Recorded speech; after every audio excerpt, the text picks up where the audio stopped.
But first, the country's top intelligence and national security officials gave stark warnings today on Russia's ongoing efforts to meddle in this November's elections.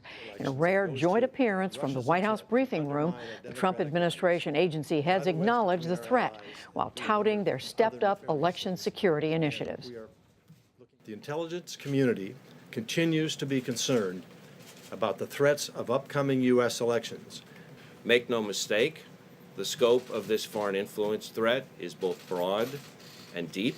We're not going to accept meddling in the elections, and it's very unambiguous. I am pleased to inform you that to date, all 50 states, the District of Columbia, and over 900 local governments have partnered with DHS in order to bolster the resilience of the nation's election infrastructure. So, what does the administration's announcement mean for the states? California's Secretary of State, Alex Padilla, is a Democrat, and he oversees elections there. Mr. Padilla, thank you very much for joining us. Before I ask you about what the Trump administration officials had to say today, tell us from your perspective, are you seeing interference already at this point in California's elections and discussions about election, the politics of your state? Look, if you look back from 2016 to today and going forward, are there folks trying to find the vulnerabilities in our systems to meddle with our elections? Absolutely. We see that sort of scanning activity on a daily basis. That's nothing new, but that's very different than whether systems are actually compromised or hacked or breached specifically.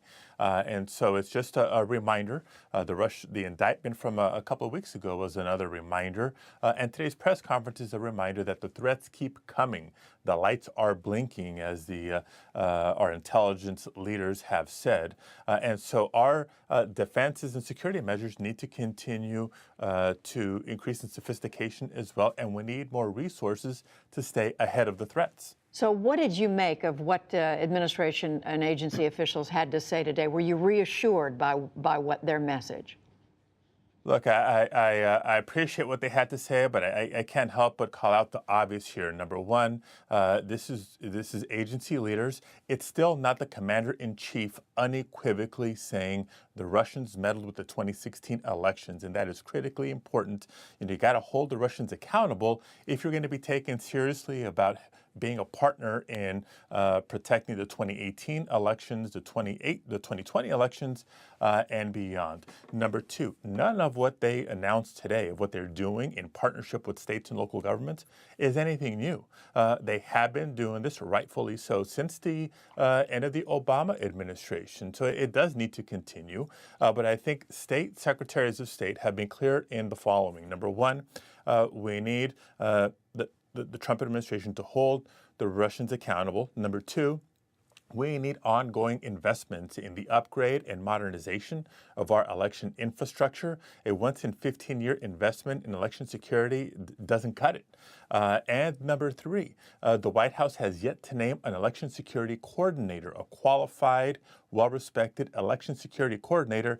That alone speaks volumes. So when they say they are taking this seriously, that this is an all-out effort, we heard the Homeland Security Secretary, they're working closely with all 50 states, the District of Columbia, hundreds of local governments. You're saying that's not sufficient? It isn't sufficient. We are working. We are beginning to share information. But the part of what states have shared with the federal government is the need for additional resources. The $300 million and change from last month was helpful, but frankly, what Congress appropriated last month was leftover butterfly ballot hanging Chad money from the wake of the Florida 2000 debacle. That is not new money that has been approved by Congress, what the president has called for in the wake of the 2016 election. So we need additional investment for the threats of today, not the threats of 15 years ago. How much more money are you calling for? You know, here's the, I think, how a good comparison. It's not just Trump, it's congressional Republicans. Last week, it was the House of Representatives. This week, just yesterday, it was the United States Senate defeating a proposal to invest $250 million in additional money for election cybersecurity grants to states. At the same time, approving a $700 billion defense authorization. Protecting our elections is a matter of national security. For less than 0.1% of what was given for defense spending, you could do so much to help further secure and protect the bedrock of our democracy. And it is an interesting point you make, because today the Homeland Security Secretary Nielsen said the cyber threat now exceeds what she said the danger of a physical attack on the United States. Just finally, we heard the FBI Director Christopher Wray say that compared to 2016, this year we're not seeing the same kind of efforts to specifically target election infrastructure, but other efforts to influence public opinion continue. What do you see in that regard? Look, I think we cannot rest on our laurels, and we take nothing for granted. There's different types of attacks that have been coming our way and will continue. Is it a threat on our elections infrastructure? Absolutely, and they'll keep coming. Is it a threat to simply create chaos, confusion, and undermine confidence in elections? Voter confidence is so critical in the strength of our democracy.